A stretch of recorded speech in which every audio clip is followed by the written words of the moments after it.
I suffer from the same problem as a lot of automotive YouTubers, and the issue being that if something is removed, you might as well fix more while it's already out. And since I had to drop the fuel tank to replace all the brake lines in their entirety, I figured we might as well take a good look at the gas tank and replace all the 20-year-old fuel lines while I'm at it. And that is how I got stuck in this situation. And fuel tank down. I'm just gonna go ahead and disconnect the rest of the fill pipe and assembly, all the vent tubes from the actual tank. I believe there's half a tank of gas in there. I think I just want to get all this out of the way. Maybe I can pull the tank out and drain it by hand before reassembling it. I kind of want to see if I can get some of these sizes. Let's check the parts store to see if I can get some of those sizes to replace it.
As it turns out, 20 years of Iowa snow and salt have not been kind to my fuel tank, and it's in a little worse shape than I had feared. New tanks are still available, but they are pretty pricey, and some of these component accessories are discontinued, so I would still have to source those parts out. So I plan to rehab this gas tank to the best of my abilities.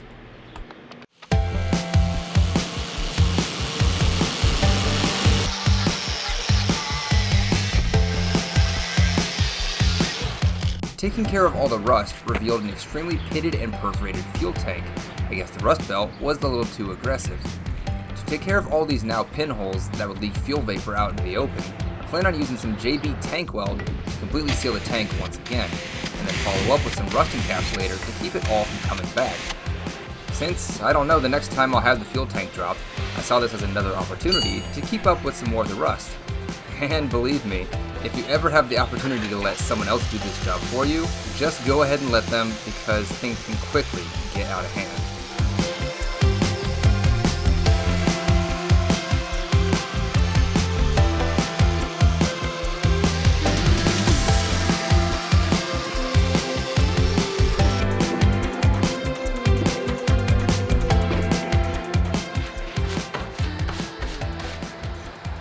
Oh my gosh. Look at all that. That is a lot of rust down there. It looks like I'm the main character from a horror movie.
So,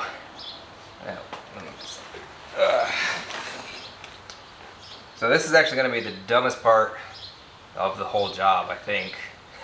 Or not, but as far as the fuel system goes. So, Subaru still carries this hose. This stupid little fuel rated hose is $105 if you pick it up at the dealership yourselves. $100 for this stupid little molded hose. So, this this from Gates and O'Reilly's was half that price. So the only crappy part about this is it's got a steel core, so it doesn't flex as much. But I'm hoping that I can kinda just make a longer representation of this to make it work. Cutting it is not easy, like I said, it has a steel cord, but it just needs to make this stupid connection into the fuel tank. I don't want to reuse the 23-year-old rubber hose because it's seen some shit, but if I can't make this work, then I'll have no choice. Which really sucks that after all this work, I just want everything to be new, except for some of the rusty bits that I don't care about.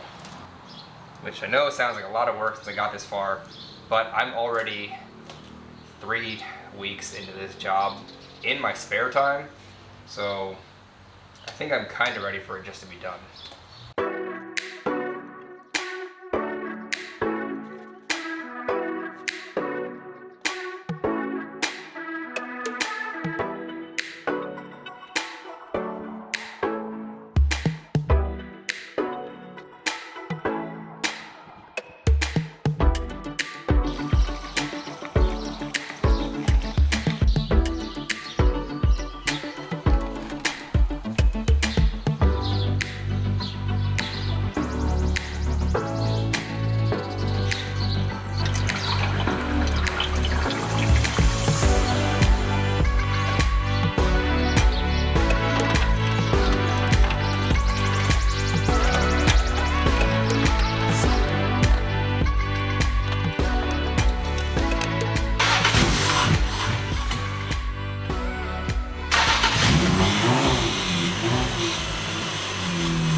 There's a fucking fuel leak.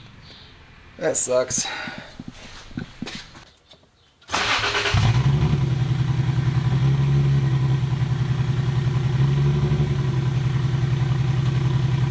Well, it looks like all the lines are dry except for that return line right there at the fitting. So maybe it's just not tight enough. I hope. Still gonna be a bugger to get in there and mess with it without dropping the tank again. I'll have to play with it.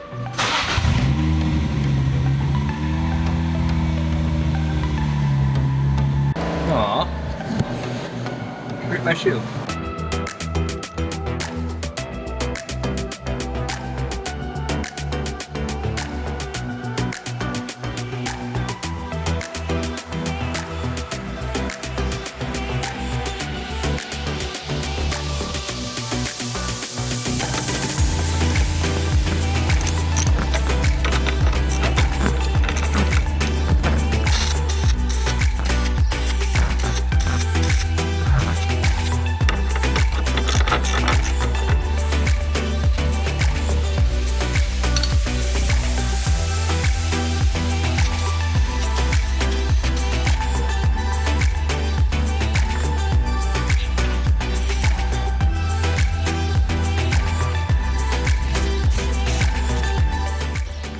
That wraps up the fuel system.